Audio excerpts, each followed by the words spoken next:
اصل طاقت کا سرچشمہ کیا ہے؟ کیا یہ اطاعت کے حکم میں ہے یا احترام کی ترغیب میں؟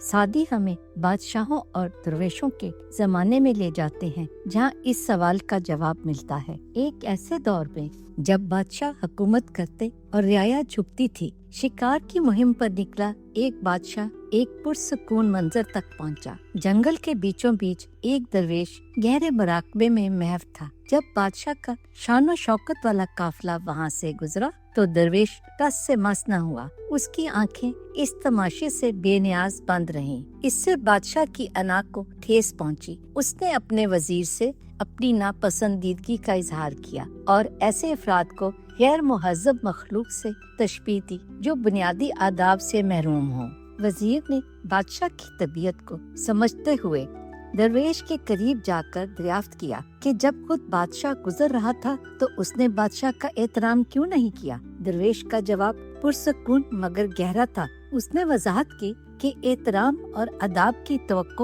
صرف ان سے کی جا سکتی ہے جو بادشاہ سے احسانات کے خواہش مند ہوں۔ درویش کو ایسی کوئی خواہش نہ تھی۔ اس کی توجہ بادشاہ پر نہیں بلکہ اپنے روحانی سفر پر تھی۔ یہ بادشاہ کا فرض تھا کہ وہ اپنی تمام رعایا بشمول درویشوں کی حفاظت کرے۔ مزید برآں درویش نے وزیر کو یاد دلایا کہ بادشاہت عارضی ہے، موت سب کو برابر کر دیتی ہے، چاہے وہ بادشاہ ہو یا ایک عام انسان۔ وسیع منظر میں ایک حکمران اور خاک جو کبھی کسی اعلیٰ عہدیدار کی حیثیت رکھتی تھی کے درمیان کیا فرق باقی رہتا ہے؟ وزیر نے یہ الفاظ بادشاہ تک پہنچائے جو ان کی حکمت سے متاثر ہوا۔ بادشاہ نے درویش کو منہ مانگے انعام کی پیشکش کی۔ یہ احترام کا ایک نیا انداز تھا۔ درویش کی خواہش سادہ تھی، اسے سکون کے ساتھ چھوڑ دیا جائے۔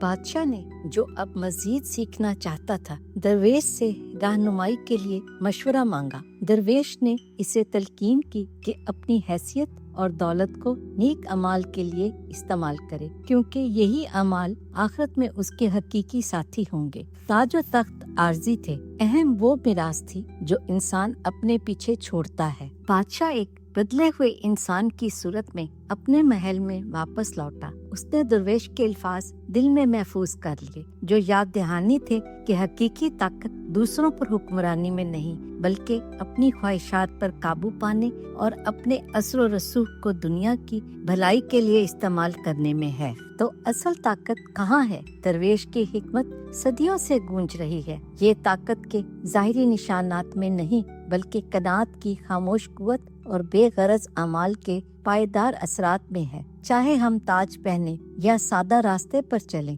جو بھلائی ہم اپنے اندر پیدا کرتے ہیں اور دنیا کے ساتھ بانٹتے ہیں، وہی ہماری اصل طاقت کی پہچان ہے۔